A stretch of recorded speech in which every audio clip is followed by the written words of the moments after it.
শ্রীকৃষ্ণের বলা এই কথা যদি মেনে চলতে পারেন তাহলে জীবন ভরে উঠবে সুখ সমৃদ্ধিতে।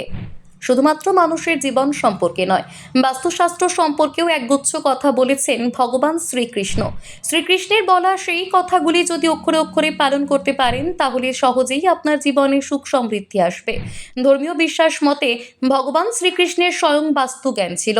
যুধিষ্ঠিরের রাজ্যাভিষেকের সময় শ্রীকৃষ্ণ তাকে তার রাজ্য এবং গৃহের সুখ ও সমৃদ্ধির কারণে বাস্তু প্রতিকারের কথা বলেছিলেন। আপনিও যদি সেগুলি মেনে চলতে পারেন তাহলে জীবনে বজায় থাকবে সুখ সমৃদ্ধি। নাম্বার 1, বাড়ি থেকে যদি নেগেটিভ এনার্জি দূর করতে চান তাহলে চন্দন গাছ লাগান। নাম্বার 2, ঘরে গরুর দেশি ঘি রাখলে পবিত্রতা এবং সমৃদ্ধি আসে। প্রচলিত বিশ্বাস এই ঘিয়ের প্রদীপ জ্বালালে স্বয়ং ভগবান সেই স্থানে বিরাজ করেন। নাম্বার 3, শ্রীকৃষ্ণের মতে বাড়িতে মধু রাখা অত্যন্ত শুভ। মধু হলো এমন একটি পদার্থ যা শুধু আপনার আত্মাকে পরিশুদ্ধ করে না, ঘরের পরিবেশকেও পরিষ্কার করে।